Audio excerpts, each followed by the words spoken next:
See, I am no Takumi, nor am I someone with the skill set of, let's say, Chris Harris, who can gracefully drift around any bend at any day. No, I'm not one of those people. I just like cars, I love everything about cars, and I don't mind anything. I don't mind an EV, I don't mind an SUV with blown shocks. I'll just drive them. However, I do have issues with certain cars. One of which is this car. Well, not this particular car, but an AE86 in general, and why people love them so much. See, I don't have a real issue with the AE86, it's just that I don't understand why people love them so much. Until this very day, I never understood it. Well, to be fair, I've never read the manga, I've never watched the animes, but I did watch the movie starring Jay Chou. But I was more confused on why a movie that was shot in Japan with Japanese cars and in Japanese settings was spoken in Cantonese, but that's not the point of this video. It's me just rambling on about the 86. Beyond Initial D, it's fair to say that the AE86 is just a normal car. It's not even a sports car to begin with, but people treat them like they're one. And it sounds insane, but today some people are even paying 200K, which I just think it doesn't justify the price.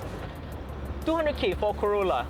A Corolla. And people say, oh, this car is in Initial D and it's rear-wheel drive.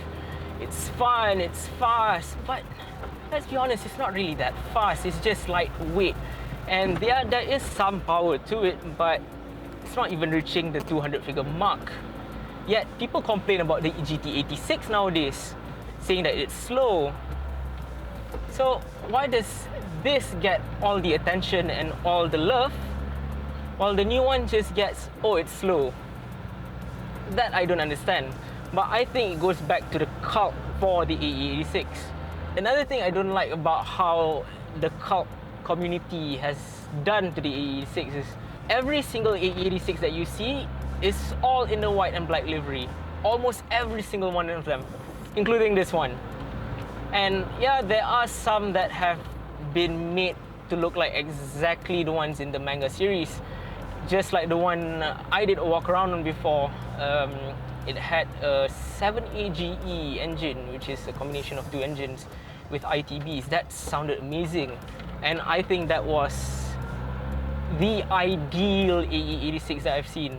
And I was wowed by that because of nobody has actually done that before. This is just a normal car. It's a two-door coupe, which I don't really think it looks great. It's just a box from the 80s. I'm not saying it's ugly, but it's minimalistic, it's simple. There's nothing to really be wowed about this car. However, I do love the interior where there's close to zero blind spots around the whole car. Feels like I'm driving a fishbowl. But yeah, it's not a sports car. It's a normal car that can be driven by most grandmas, most mothers, even in countries like Australia and US. They're mostly driven by the elderly. It's just a car that can be taken to places like Genting or places like here, Bukit Tunku, which is about 10 minutes from KLCC. It's a nice place to just get away from the city and take a rear-wheel drive car with not much power, but it's lightweight. Just toss it around. Though I won't be drifting this car because it's not mine. However, it is owned by a friend of ours. And people do like to talk about how the AE86 has a lot of cheap parts. The 4AGE there's plentiful of them around. The parts are not that expensive. There's a lot of versions of them as well. But because of this car now being about 200K, the prices of those parts as well are going up. It's not really going down, which is kind of sad because this car was meant to be something that was cheap, that was fun. It wasn't, like I said earlier, it wasn't supposed to be a sports car, but now people are treating them like collector items. And they've never actually been collector items because it was sold everywhere in the world. It was sold in the US, in Japan. I'm not sure about Malaysia back then, but there's a lot in places like Sabah, which if you realize most of the AE86 around have Sabah plates. These cars are reliable, and if you are in the local car scene, you might have heard of a guy called Hadri who took his AE86 to the Nürburgring. And he did. And not a single thing was broken on that car, which I find surprising considering it's a close to 40-year-old car. It drove all the way from KL to the Nürburgring. It's still there at the Toyota Museum. And yeah, the car is reliable. There's nothing to go wrong, it's a Toyota. But yeah, the guy just flashed his lights because it's an AE86. What's more iconic on the road like this? This car came from the 80s, and the 80s are always either they tried to do something way different from everyone else, or they just made square things with pop-up headlamps, which I do adore pop-up headlamps though. They're cool because you can't see them anymore nowadays due to laws and restrictions. But this, coming from the 80s, has a digital cluster, which is spectacular to be honest, because it still works today. The dash is symmetrical, everything is within reach, your aircon is within reach, and it works, mind you. But it's just kind of sad to know that this car only blew up due to things like Initial D. If only the hype didn't catch on and people could have actually afford this to this very day, it could have been a gem, a hidden gem that everyone would love to own. Just listen to that thing scream. And this is not like really properly done, it's just a stock engine. It's quite fun. But at the end of the day, I just feel sad because this is a nice car. I'm not gonna lie. I wouldn't say I love the car. I still don't understand all the hype about it. But after driving it around, yeah, it's nice, but it's not 200,000 ringgit nice. To me, at the end of the day, this is still just a Corolla with rear-wheel drive, cheap-ish parts still.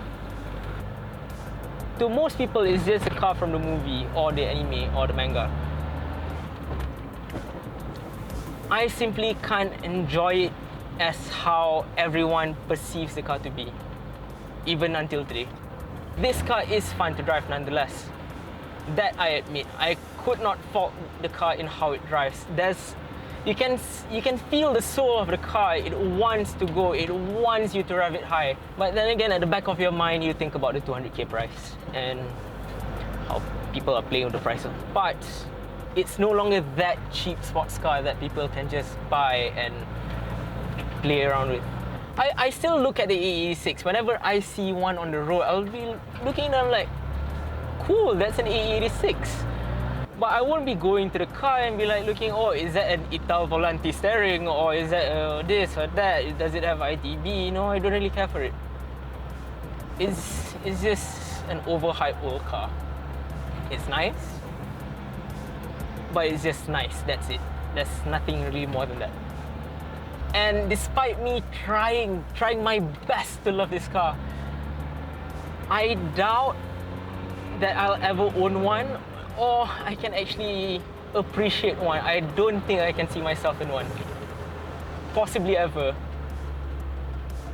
Yeah. If there's anything that the AE86 can deliver, other than tofu, it is in fact a peppy little car that can give you endless amounts of fun without breaking many laws. But for you to own one in this day and age, you have to be an absolute fanatic, where money is never a problem.